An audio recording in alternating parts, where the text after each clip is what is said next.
Bon, ben, j'ai réussi à travers la journée moche d'aujourd'hui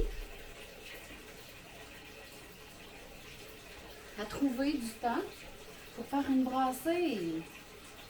On nous annonce une éclaircie d'environ 4 heures. Fait que je vais en profiter. Et là, j'ai étendu déjà plus que la moitié de la brassée sur la corde. Mais je n'ai plus d'épingles. Il me manque d'épingles à linge, alors il faudrait que j'aille acheter un paquet d'épingles. Parce que il m'en manque. Alors, je vous ai pas dit bonjour dans ce vidéo-ci. Alors, bonjour tout le monde. Le 26 juin,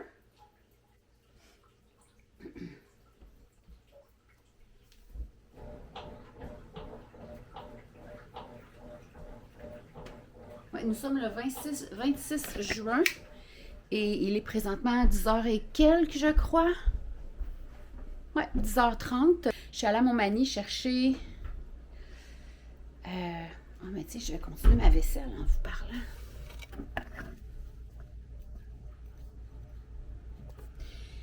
Ouais, c'est ça, je suis allée à Montmagny chercher de la litière et j'ai décidé de mettre de l'essence en même temps. C'est drôle, en arrivant la première station essence que j'ai vue, l'essence est rendue à 1,79,9 alors qu'elle était à 1,67 si ma mémoire est bonne. Il n'y a pas si longtemps. Fait que là, c'est sûrement dû à la fête qui a commencé. Tu sais, il y a beaucoup de gens du Québec qui prennent leurs vacances à partir du 24 juin. Donc, cette semaine. Alors, je présume que la hausse est imputable à cet événement. Fait que j'avais encore un quart de réservoir d'essence dans l'auto. Fait que je me suis dit, je vais attendre un peu de toute façon que j'en mette aujourd'hui ou demain.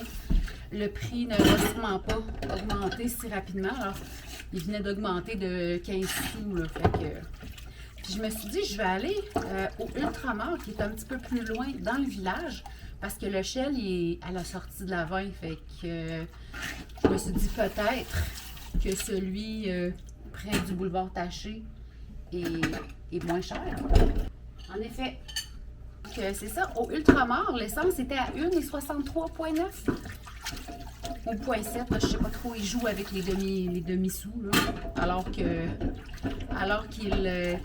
les ont enlevés de la circulation. Les sous ici, au Québec, étaient faits de cuivre pendant plusieurs années, jusqu'à temps que le cuivre devienne plus dispendieux, tu sais, qu'un sou pour un sou.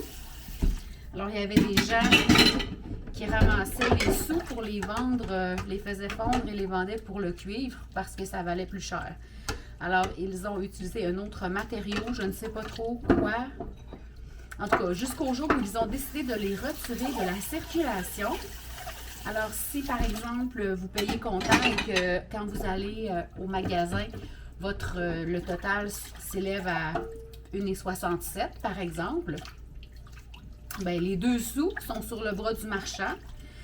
Et si le total est 1,68 par exemple, ben, les 2 sous sont sous votre bras. Donc, si c'est 1,67, vous donnez 1,65. Et si c'est 1,68, vous donnez 1,70. Et puis, c'est ça. Donc, la plus petite coupure, c'est 5 sous. Des pièces de 5 sous. Ensuite, des pièces de 10 sous. Et puis, 25 sous. Ensuite, des pièces de 1 $, de 2 $. Puis là, ensuite, on passe aux billets. 5, 10, 20, 50, 100. Et il y a déjà eu des 1000 $, mais ça n'existe plus depuis quelques années. Je dirais même plusieurs années. Ouais, c'est ça. Alors, tout ça pour dire que, on va dire de 1,80 à 1,64, ça fait quand même 16 sous de différence. Alors, juste 1 km à peine plus loin, j'avais 16 sous d'économie le litre. Pourquoi pas? J'avais à en mettre de toute façon. Et là, je me sens plutôt bien aujourd'hui. Grâce à la assez bonne nuit de sommeil que j'ai eue, malgré le chant du coyote que je vous ai parlé sur ma vidéo précédente. Le chant du coyote. C'est sûr que si vous habitez en ville, vous ne vous faites pas réveiller par des coyotes à 3h50 le matin. Là. Mais bon, je préfère me faire réveiller par le chant du coyote à 3h50 du matin que par des fêtards éméchés qui crient dans le logement d'à côté. Hein? Oh, voyez toutes les petites bulles. Alors, j'ai déjà quelques trucs d'effacés de ma liste que je vous présentais dans ma vidéo précédente. Alors, les litières sont faites. Je vous disais que j'allais jeter l'érythritol. C'est pas grave, on va faire ça ensemble. Malheureusement, this is got to go. Et le restant de ce pot-là,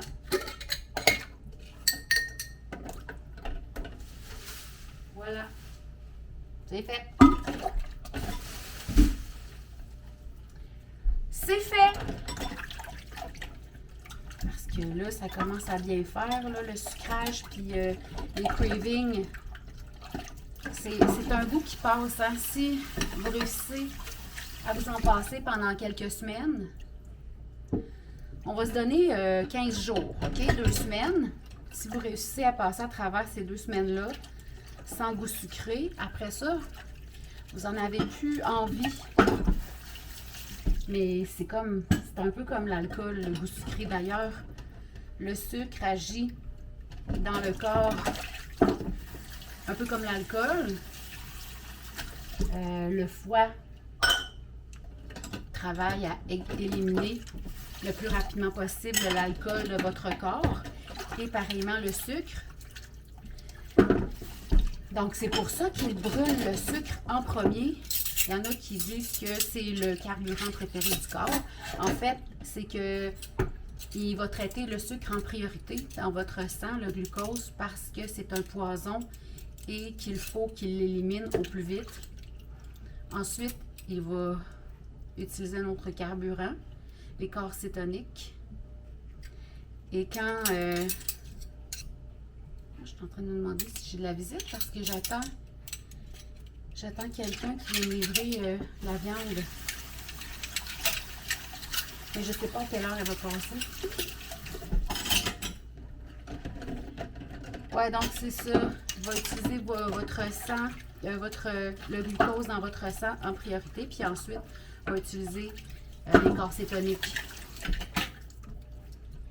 Et si vous êtes en mode anabolique, je dirais 99,999% de la population. En fait, le mode de combustion des glucides, c'est le mode famine. Parce que c'est pour ça d'ailleurs que notre cerveau, c'est pour ça que les glucides sont addictifs. Parce qu'en temps de famine, il n'y a pas de viande, puis que la seule source d'énergie disponible, c'est les glucides, l'amidon, les sucres, différents types de glucides. Mais ton cerveau va dire mange-en, mange-en, mange-en, mange-en, mange-en parce qu'on est en famine. Fait que aussitôt que t'en trouves, t'en manges. Parce que t'en retrouveras peut-être pas rapidement, tu sais. Alors que en temps d'abondance, quand il y a beaucoup de viande à manger, puis qu'on passe en mode cétogénique, ben c'est ça, t'as pas besoin. Le cerveau arrête d'envoyer le signal à ton corps de manger. En fait, puis c'est l'insuline aussi, l'insuline dans le corps, parce que les glucides font augmenter le taux d'insuline, en fait, le glucose dans le sang. Puis, ça fait que ça dit à ton corps d'emmagasiner des graisses parce que justement, on est en famine. Et puis, si tu as la chance, en temps de famine, de tomber sur des glucides, ben emmagasine pour te faire des réserves. Parce que justement, peut-être que demain, tu n'auras rien à manger. J'ai encore beaucoup à apprendre. Surtout que, comme je vous dis, je suis encore dépendante du goût du sucre. Alors, c'est ça. Mais je travaille sur cet aspect pour m'en débarrasser. Parce que là, c'est ça, tu sais, puis on a beau dire « Ah, tu sais, juste ça, ou juste ça, ou tu sais, juste un peu de ça. » Mais ça fait exactement comme l'alcool. Pour moi, en tout cas. Ça fait que j'en mange plus, puis puis juste un peu, ça devient plus, puis plus. Donc là, c'est ça. Carb addict. Je suis une droguée des carbohydrates, droguée des glucides, comme la majorité de la population. Puis c'est pas pour rien aussi que tout ce qui se retrouve sur les tablettes d'épicerie, je dis tout, mais presque tout, contient du sucre. Mais oui, puis là, puis le mélange gras-sucre, ça, c'est hyper addictif, là.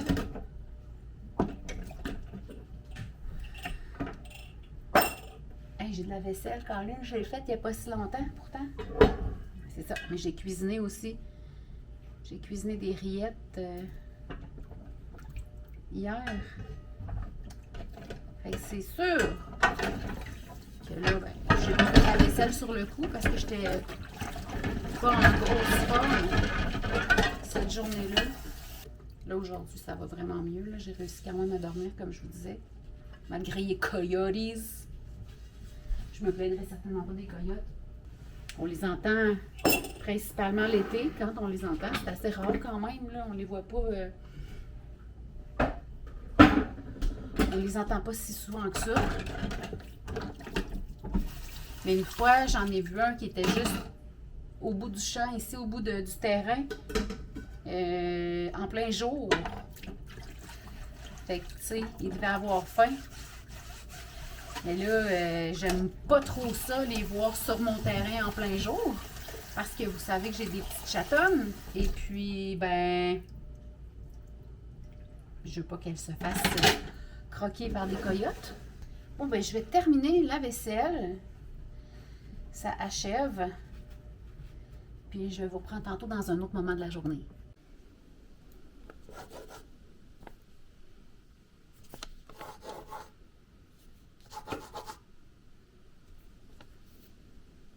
Je viens d'avoir la visite de la dame qui venait me livrer la viande, qui se trouvait être une belle poitrine de porc Berkshire. Et je lui ai... Puis elle me dit qu'elle était super occupée, puis avec ci, puis avec ça, puis en plus avec ci, puis ça. Puis là, j'étais là, ben, compte-toi chanceuse, au moins, t'as pas les chaleurs de la ménopause. Elle me dit, c'est parce qu'elle a 36 ans, la dame. Et ça fait 8 ans qu'elle deal avec ça, OK? Puis elle a eu toutes les misères du monde à se faire prescrire des hormones parce que personne ne la croyait. Elle a dit qu'elle suait la nuit, que, tu sais, à tel point que c'était comme si elle urinait dans son lit, tu sais. Elle dit, je regardais mes cuisses, puis je voyais l'eau perler sur mes cuisses, sortir de mes pores de peau. Fait qu'en tout cas, elle avait perte de cheveux, elle avait plein de symptômes. Puis il n'y a personne qui la croyait.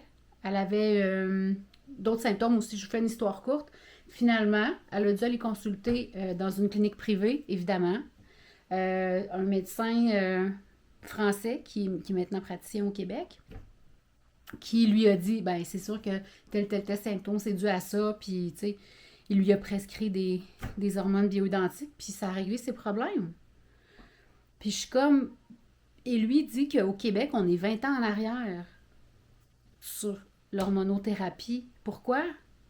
Pourquoi on passe toutes pour des folles alors que c'est un dérèglement hormonal? On peut-tu, s'il vous plaît, avoir la bonne solution au problème, puis on sera plus toutes des temps folles que ça, là?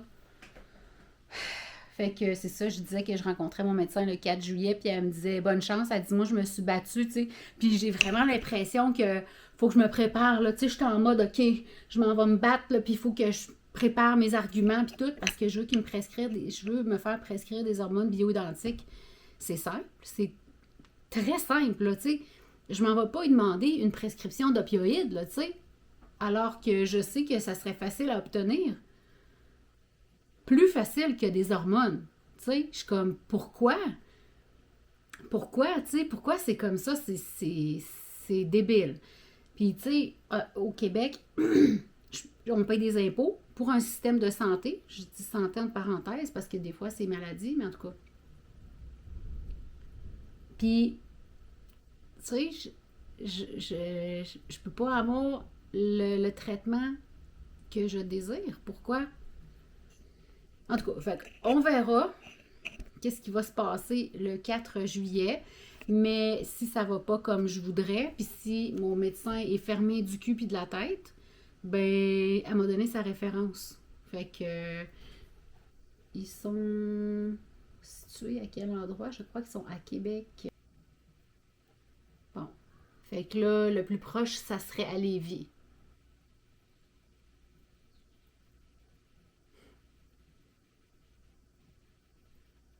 Puis ça serait genre 300 $.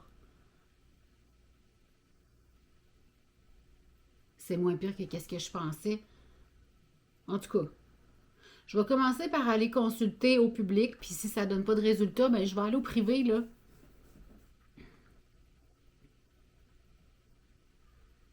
Mais je trouve ça vraiment, vraiment déplorable. Tu sais, puis elle, en plus, à son jeune âge, les gens la croyaient pas, tu sais, puis elle me disait, j'étais tellement contente, tu sais, quand je suis sortie de là, pas que j'allais régler mes symptômes, que enfin, tu sais, mon problème allait se régler. Elle dit, j'étais juste, je capotais enfin que quelqu'un croit ce que je dis, tu sais, parce que son infirmière pratiquante la croyait pas quand elle disait qu'elle suait sa vie la nuit, là, puis, tu sais, elle disait que c'était pas lié à des symptômes de dérèglement hormonal, tu sais, c'est tellement fâchant, là, qu'on croit pas, tu sais, ce qu'on dit. Puis, tu sais, se faire prescrire des antidépresseurs ou une psychothérapie, on peut, s'il vous plaît, là, genre, step up, level up un peu, là. Tu sais, des soirs nocturnes, c'est pas lié à de la psychothérapie, tu sais, ou au psychique, là.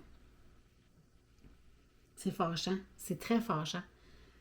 Fait que, ouais, je suis vraiment contente. Puis, tu sais, ça a donné qu'on a jasé de ça juste parce que ça me disait qu'elle était dans le jus puis tout. Fait que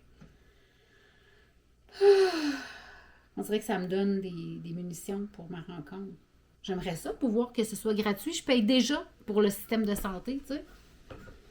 Fait qu'en tout cas, à suivre. Là, c'est en train de se couvrir. Il annonce des orages. J'étais allée enlever le linge de sur la corde parce que je voulais pas qu'il soit mouillé. Il est presque sec. Il y a juste où je mets les épingles, là, que c'est encore un peu humide, mais ça va sécher. Ça va sécher tout seul. Il est 12h56. J'ai reçu une tête de porc. Fait que je vais cuisiner ça demain. Là, je vais la laisser dégeler. Elle est encore gelée. Fait que possiblement demain, je vais faire ça. Après-midi, j'ai deux options. Idéalement, je ferais les deux. Couper le tissu et ménage de studio. On va voir qu'est-ce qui va se passer. Je viens de faire un appel suite à la discussion que j'ai eue avec la dame de tout à l'heure. J'ai pris un rendez-vous à la clinique médicale de Québec avec le médecin gynécologique qui prescrit des hormones bioidentiques. C'est au mois d'août. Alors, si la consultation que j'ai avec mon médecin au public n'est pas concluante, ben, au mois d'août, j'ai une consultation avec un médecin privé. Ça me dérange d'avoir à débourser, mais je suis quand même heureuse d'avoir la possibilité. Puis une fois que ce sera prescrit, mon dossier va être transféré à mon médecin, puis ben, c'est lui qui va me les prescrire éventuellement.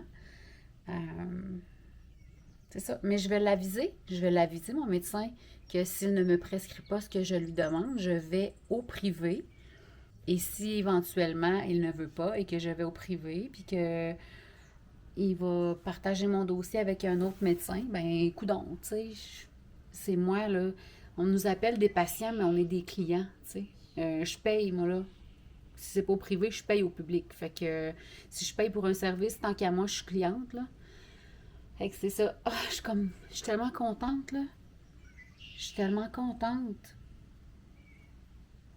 On dirait que ça me soulage, que ça me rassure de savoir que, ben, je dis, c'est pas mon amie parce que je la connais pas tant que ça, mais je peux presque la considérer comme une amie, là, la fille avec qui je dis la dame depuis tantôt, mais plus jeune que moi. Fait que, mais que j'ai enfin l'impression que je vais être entendue, puis que il y a quelque chose à faire, là, tu sais. Parce que quand on se bute à la fermeture d'un médecin, c'est tellement frustrant, là. On se sent tellement démuni, puis, tu sais, heureusement que j'ai pas vraiment les moyens d'aller au privé, OK? C'est sûr que cet argent-là va prendre la place d'autres choses, puis que je vais me priver de certaines choses pour y accéder. Mais, tu sais, c'est pas comme si j'étais itinérante non plus, là, puis que j'avais pas accès à ces soins-là. Tu sais, j'ose même pas imaginer les femmes qui n'ont pas accès à ça. Ça me fait tellement de peine. Alors oui, je suis reconnaissante, soulagée, contente, encouragée. J'ai l'impression qu'il y a un espoir. Parce qu'il y a des fois, là, pour vrai, je trouve ça tellement décourageant. Puis, tu sais, on est comme prisonnier de notre corps. On vit dedans. Fait que, tu sais, je me dis, mais ça va juste être downhill from here. Puis, fait que c'est ça. Si je peux avoir accès au traitement que je souhaite, ben tant mieux. Tant mieux, tant mieux, tant mieux. J'ai toujours rien fait d'autre de ma journée. Mais là, pour vrai, je vais m'atteler au ménage du studio parce que je suis comme tannée de voir ça traîner. Là, ça n'a pas de bon sens. Ça fait trop longtemps que ça a duré, fait que je m'attelle à la tâche. Salut, Pichou. Salut, Pikachu. Je reprends ma caméra pour conclure le vlog parce que, ben c'est ça, à place de vous mettre un petit message à demain, j'avais juste envie de vous dire bonjour, de vous dire à demain en vrai. Allez-vous être surpris si je vous dis que je n'ai pas accompli mes tâches? Moi, je voulais avoir ma blouse bleue pour aller au powwow ce vendredi. Je suis très loin de mon profit parce que demain, c'est jeudi et mes morceaux ne sont pas encore coupés. Alors, c'est sûr que la blouse ne sera pas prête. Hey! T'es dans ma caméra, toi? Tasse-toi, là. Tasse-toi. C'est sûr que la blouse ne sera pas prête, là, à temps. Faudrait que je commence, genre, demain matin à 6 heures, puis que je file ça, tu sais, toute la journée non-stop, là. Fait que c'est sûr que je l'aurai pas. Mais bon, je l'aurai pour ma visite sur Gros-Île, parce que dans ma dernière semaine de vacances, je vais visiter Gros-Île, le mémorial des Irlandais, avec mon amie Mélanie. Alors, j'aurai ma nouvelle blouse pour l'occasion. Là, je parle du powwow ce vendredi, puis on dirait que plus ça avance, moins que ça me tente. Fait que c'est ça. Puis en plus, il annonce beau, fait que je vais peut-être en profiter pour faire du lavage. J'ai ma demi-tête de porc à cuisiner pour faire une tête fromagée. J'ai sorti un beau morceau de poitrine de porc. Je vais faire ça pour déjeuner demain matin. Un beau morceau de poitrine de porc avec la couenne. Fait que je la fais cuire au four. Puis ensuite, je la coupe en fines tranches, puis je le termine au air fryer. C'est tellement bon, là, ça n'a pas de bon sens. Qu'est-ce que tu fais? Tu manges pas la caméra, pastachou? Ah, t'as vu un oiseau? T'as vu un oiseau? Oui, c'est le fun, les oiseaux. C'est ça. Fait que il est 6h moins 6. Je viens d'ouvrir la fenêtre. Tantôt, il y a un super gros orage, puis j'ai pas pensé à ouvrir les fenêtres de ma chambre après l'orage, puis il fait chaud. Je pense que ça va être une autre nuit chaude à dormir avec le ventilateur.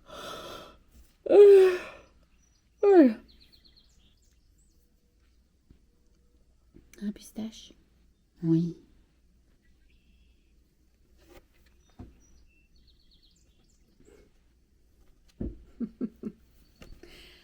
Alors voilà, je vous dis merci d'avoir passé du temps avec moi et je vous dis à demain.